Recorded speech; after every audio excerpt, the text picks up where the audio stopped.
अगर तुम ये वीडियो देख रहे हो तो बहुत संभव है कि तुम किसी एक चीज को बहुत ज्यादा चाह रहे हो, इतना ज्यादा कि शायद तुम्हें खुद भी एहसास नहीं है कि तुम्हारी पूरी एनर्जी पाने में नहीं बल्कि पकड़ कर रखने में जा रही है। और यहीं से ज्यादातर लोगों की जिंदगी में स्ट्रगल शुरू होता है। लेकिन किसी ने ये नहीं बताया कि कुछ चीजें ऐसी होती हैं जिन्हें जितना कसकर पकड़ो वो उतनी ही तेजी से हाथ से फिसलती हैं। और जब ऐसा होता है तो इंसान बाहर की दुनिया में नहीं, अपने ही दिमाग में हारने लगता है। वो हर दिन उठकर ये चेक करता है कि हुआ या नहीं हुआ, आया या नहीं आया, बदला या नहीं बदला। और यही चेकिंग धीरे धीरे एक आदत बन जाती है। और यही आदत मैनिफेस्टेशन नहीं बल्कि डेस्परेशन को जन्म देती है। क्योंकि जब भी तुम चेक करते हो, तुम ब्रह्मांड को ये नहीं बता रहे होते कि तुम्हें विश्वास है, तुम ये बता रहे होते हो कि तुम्हें डर है कि कहीं ये ना मिल जाए। और डर कभी भी देने वाली अवस्था नहीं होती। डर सिर्फ एक ही काम करता है, वो तुम्हें उस चीज की याद दिलाता रहता है जो तुम्हारे पास नहीं है। और ब्रह्मांड शब्द नहीं सुनता, ब्रह्मांड तुम्हारी इनर स्टेट सुनता है, तुम्हारी वाइब्रेशन सुनता है, तुम्हारी इमोशनल फ्रिक्वेंसी सुनता है। इसलिए चाहे तुम दिन में 100 बार अफर्मेशंस बोल लो, चाहे तुम विजुअलाइजेशन में खुद को करोड़पति देख लो, अगर अंदर से एक हल्की सी भी आवाज चल रही है कि कब होगा, कैसे होगा, क्यों नहीं हो रहा, तो समझ लो तुम अभी भी पकड़े हुए हो। और यही वो पॉइंट है जहाँ लोग डिटैचमेंट शब्द को पूरी तरह गलत समझ लेते हैं। क्योंकि ज्यादातर लोगों को लगता है कि डिटैचमेंट का मतलब है चाहना छोड़ देना, सपना छोड़ देना, कोशिश छोड़ देना। जबकि सच ये है कि डिटैचमेंट का मतलब छोड़ना नहीं होता। डिटैचमेंट का मतलब होता है परिणाम से अपनी पहचान अलग कर लेना। क्योंकि जब तक तुम्हारी पहचान उस चीज से जुड़ी रहेगी जो तुम्हें चाहिए, तब तक तुम्हारा दिमाग लगातार एक ही सिग्नल भेजता रहेगा कि मेरे पास ये नहीं है। और यही सिग्नल बार बार भेजा जाएगा, हर दिन, हर रात, हर खामोशी में। और फिर लोग कहते हैं कि मैं डिटैच हूँ, लेकिन सच ये होता है कि वो दिन में 10 बार अपने मन में उसी चीज को पकड़कर बैठ जाते हैं। क्योंकि चेकिंग डिटैचमेंट नहीं होती, चेकिंग अविश्वास होती है। और यही कारण है कि इतने सारे लोग थक जाते हैं, इमोशनली एग्जॉस्टेड हो जाते हैं। उन्हें लगता है कि वो सब कुछ सही कर रहे हैं, फिर भी कुछ नहीं बदल रहा। और यहीं पर एक बात बहुत ध्यान देने वाली है, एक बात जो ज्यादातर लोगों ने सुनी तो है लेकिन समझी नहीं है। बॉब प्रॉक्टर ने एक बार कहा था कि तुम वो अट्रैक्ट नहीं करते जो तुम चाहते हो, तुम वो अट्रैक्ट करते हो जो तुम हो। और लोग इस लाइन को कोट बना लेते हैं, रील बना लेते हैं, लेकिन इसके पीछे छुपा मतलब कभी अपने जीवन में अप्लाई करते ही नहीं। क्योंकि अगर तुम भीतर से बेचैन हो तो तुम बेचैनी अट्रैक्ट करोगे। अगर तुम भीतर से अधूरेपन में जी रहे हो तो तुम वही परिस्थिति अट्रैक्ट करोगे जो तुम्हें बार बार ये याद दिलाए कि अभी कुछ कमी है। और यही वजह है कि कई बार कुछ लोग बिना ज्यादा कोशिश किए पा लेते हैं और कुछ लोग पूरी जिंदगी कोशिश करते रह जाते हैं। फर्क उनकी मेहनत में नहीं होता, फर्क उनकी अवस्था में होता है। एक इंसान भीतर से ठीक होता है, शांत होता है, कंप्लीट होता है, और दूसरा इंसान भीतर से लगातार ये प्रूव करने की कोशिश कर रहा होता है कि मुझे ये चाहिए ताकि मैं ठीक हो सकूं। और ब्रह्मांड दूसरे इंसान को नहीं, पहले इंसान को रिस्पॉन्ड करता है। क्योंकि पहला इंसान मांग नहीं रहा होता, वो अलाउ कर रहा होता है। और यहीं पर एक बहुत गहरा सवाल उठता है कि अगर पाने का रास्ता छोड़ना है तो छोड़ा क्या जाए। इच्छा तो नहीं छोड़ी जाती, सपना भी नहीं छोड़ा जाता, छोड़ा जाता है दबाव, छोड़ी जाती है जल्दबाजी, छोड़ा जाता है ये डर कि अगर नहीं हुआ तो क्या होगा। क्योंकि जिस दिन तुमने ये डर छोड़ दिया उसी दिन तुम्हारी एनर्जी हल्की हो जाती है। और हल्की एनर्जी हमेशा तेज चलती है। लेकिन ये बात अहंकार को पसंद नहीं आती, क्योंकि अहंकार कंट्रोल चाहता है। वो चाहता है कि सब कुछ उसके टाइमलाइन के हिसाब से हो। और डिटैचमेंट कंट्रोल छोड़ने का नाम है। और यही वो पॉइंट है जहाँ ज्यादातर लोग रुक जाते हैं। लेकिन अगर तुम यहाँ तक सुन रहे हो तो इसका मतलब है कि तुम सिर्फ सुन नहीं रहे, तुम तैयार हो। क्योंकि आगे की बात सिर्फ समझने की नहीं है, आगे की बात जीने की है। और यहीं से डिटैचमेंट की असली प्रैक्टिस शुरू होती है, जहाँ इंसान बाहर कुछ करने की बजाय भीतर कुछ छोड़ना शुरू करता है। क्योंकि असली डिटैचमेंट बाहर की दुनिया में कुछ बदलने से नहीं आता, वो अंदर की पकड़ ढीली करने से आता है। और यही वो जगह है जहाँ ज्यादातर लोग असहज हो जाते हैं। क्योंकि पकड़ छोड़ते ही सबसे पहले एक खालीपन महसूस होता है, एक साइलेंस। और वही साइलेंस इंसान को डराता है। क्योंकि इंसान शोर का आदी हो चुका है, चाहत के शोर का, सोच के शोर का, कब होगा, कैसे होगा वाले शोर का। लेकिन डिटैचमेंट का पहला संकेत यही होता है कि भीतर कुछ शांत होने लगता है। और लोग उस शांति को बॉर्डम समझ लेते हैं, कंफ्यूजन समझ लेते हैं।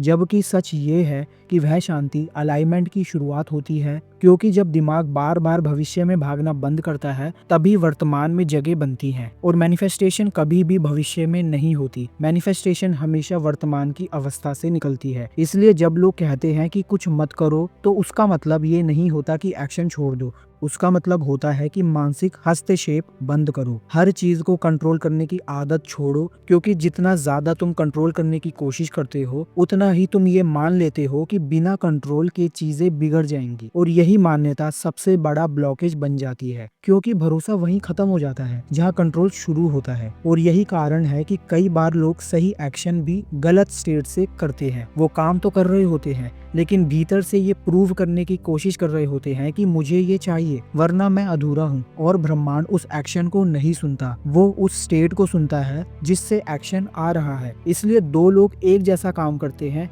एक को फ्लो मिलता है और दूसरे को रेजिस्टेंस। फर्क सिर्फ इतना होता है कि एक इंसान रिजल्ट पर टिक कर नहीं जी रहा होता और दूसरा हर सांस के साथ रिजल्ट को पकड़कर बैठा होता है। और यहीं पर एक बहुत सटल लेकिन पावरफुल बदलाव करना होता है, जो बाहर से दिखता नहीं लेकिन भीतर पूरी दिशा बदल देता है। और वो बदलाव ये है कि तुम अपने आप को ये परमिशन दो कि अगर ये अभी नहीं भी हुआ तो भी मैं ठीक हूँ। क्योंकि जिस दिन तुम सच में ये मान लेते हो उसी दिन तुम्हारी एनर्जी से अर्जेंसी गायब हो जाती है, और अर्जेंसी के जाते ही रेजिस्टेंस डिसॉल्व होने लगता है। और यही वो अवस्था होती है जहाँ चीजें अपने आप अरेंज होने लगती हैं, बिना तुम्हारे जोर लगाए, बिना तुम्हारे रिमाइंड किए। क्योंकि अब तुम मांग नहीं रहे होते, तुम अलाउ कर रहे होते हो। और अलाउ करना सबसे बड़ा मैग्नेट होता है। लेकिन ये बात सुनने में जितनी आसान लगती है, करने में उतनी ही मुश्किल लगती है। क्योंकि दिमाग बार बार पुरानी आदत में लौटना चाहता है।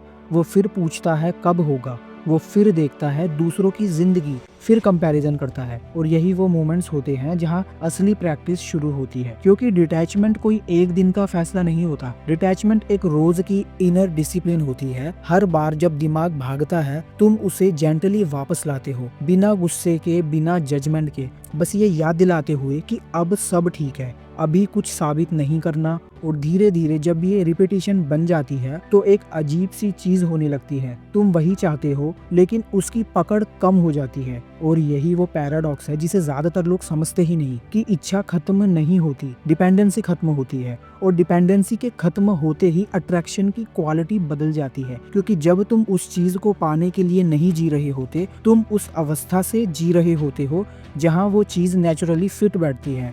और यहीं पर बहुत से लोग पूछते हैं तो क्या हमें अफर्मेशंस छोड़ देनी चाहिए, विजुअलाइजेशन छोड़ देना चाहिए? तो जवाब ये है कि छोड़ना नहीं है, बदलना है। क्योंकि जब तक अफर्मेशंस डर से निकल रही हैं वो नॉइस है, और जब अफर्मेशंस शांति से निकलती हैं वो कन्फर्मेशन बन जाती है। और यही वो फाइन लाइन है जिसे समझने के बाद इंसान टेक्निक से ऊपर उठने लगता है। और यहीं से उसकी जर्नी सच में मैच्योर होती है, क्योंकि अब वो बाहर के टूल्स पर नहीं, अपनी इनर स्टेट पर भरोसा करना सीखता है। और यही वो जगह है जहाँ खेल बदलता है, क्योंकि यहाँ से आगे बात पाने की नहीं रहती, यहाँ से आगे बात इस पर आ जाती है कि तुम किस अवस्था में जीना चुनते हो, चाहे बाहर कुछ दिखे या ना दिखे। और यहीं से एक और भी गहरी बात शुरू होती है जो ज्यादातर लोग सुनने के लिए तैयार ही नहीं होते, क्योंकि ये बात सीधे उनके फियर को छूती है। और वो बात ये है कि कभी कभी चीजें इसलिए नहीं आती क्योंकि तुम अभी भी उन्हें अपनी कमी भरने के लिए चाहते हो। क्योंकि यही वो सबसे गहरी सच्चाई है।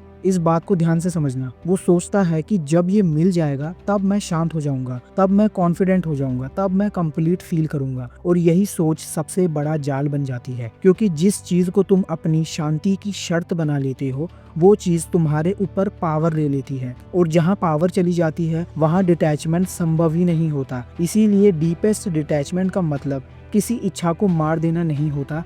डीपेस्ट डिटैचमेंट का मतलब होता है अपनी शांति को अनकंडीशनल बना देना, ये मान लेना कि मैं अभी भी ठीक हूँ, भले ही बाहर कुछ बदले या ना बदले। क्योंकि जिस दिन तुम सच में इस अवस्था में आ जाते हो उसी दिन तुम नोटिस करते हो कि तुम्हारा पूरा नर्वस सिस्टम रिलैक्स करने लगता है, सांस गहरी हो जाती है, दिमाग का शोर कम हो जाता है, और पहली बार तुम किसी चीज को पाने के लिए नहीं बल्कि जीने के लिए जी रहे होते हो। और यही वो अवस्था होती है जहाँ ब्रह्मांड के साथ संघर्ष खत्म हो जाता है, क्योंकि अब तुम जिंदगी को पुश नहीं कर रहे, तुम उसके साथ फ्लो कर रहे हो। और फ्लो में चीजें रोकी नहीं जाती, फ्लो में चीजें नेचुरली मिलती है, बिना नॉइस के, बिना ड्रामा के, बिना स्ट्रगल के। और यही कारण भी है कि कई बार सबसे बड़े बदलाव उस दिन आते हैं जिस दिन इंसान डिसाइड करता है कि आज मैं कुछ प्रूव नहीं करूंगा, आज मैं कुछ चेज भी नहीं करूंगा, आज मैं बस प्रेजेंट रहूंगा, क्योंकि प्रेजेंट रहना ही असली सरेंडर है। और सरेंडर कमजोरी नहीं होती, सरेंडर हाईएस्ट इंटेलिजेंस होती है, क्योंकि इसमें तुम ये मान लेते हो कि हर चीज को कंट्रोल करना जरूरी नहीं है। और जिस दिन ये एक्सेप्टेंस भीतर उतर जाती है, उसी दिन तुम महसूस करते हो कि अब कुछ भी पकड़ कर रखने की जरूरत ही नहीं है, क्योंकि जो तुम्हारा है वो आएगा और जो नहीं है वो तुम्हें थका कर चला जाएगा। और इस पॉइंट पर आकर ज्यादातर लोग एक बहुत अजीब सी क्लैरिटी भी महसूस करते हैं, जैसे भीतर कुछ सेटल हो गया हो, जैसे अब कुछ साबित नहीं करना है। और अगर तुम अभी इस वीडियो को सुनते हुए थोड़ा सा भी हल्का महसूस कर रहे हो, तो समझ लेना कि तुम सही दिशा में हो, क्योंकि डिटैचमेंट का पहला साइन यही होता है कि भीतर अर्जेंसी कम होने लगती है। और अब इस वीडियो को यहीं ख़त्म करने से पहले मैं तुमसे कोई प्रॉमिस नहीं लूँगा, कोई टेक्निक नहीं दूंगा, कोई अगले कदम की लिस्ट नहीं बनाऊंगा। मैं सिर्फ इतना कहूँगा कि आज जब ये वीडियो ख़त्म हो जाए तो कुछ मिनट के लिए चुप बैठना, कुछ करना नहीं, कुछ सोचना नहीं, बस नोटिस करना कि बिना कुछ पाने की कोशिश किए भी तुम ठीक हो। और अगर उस साइलेंस में तुम्हें लगा कि ये बात तुम्हारे अंदर कहीं उतर गई है, तो इसका मतलब है कि तुम अकेले नहीं हो। ऐसे बहुत कम लोग होते हैं जो इस स्टेज तक आते हैं, और ये जगह भीड़ की नहीं होती, ये जगह क्लैरिटी की होती है। तो अगर तुम ऐसे और विचारों के साथ इस क्लैरिटी को बनाए रखना चाहते हो, तो इस जगह को छोड़ना मत, यहाँ बार बार लौट कर आना, क्योंकि कभी कभी जिंदगी बदलने के लिए कुछ नया जोड़ने की जरूरत नहीं होती, कभी कभी बस सही जगह पर रुक जाना ही काफी होता है।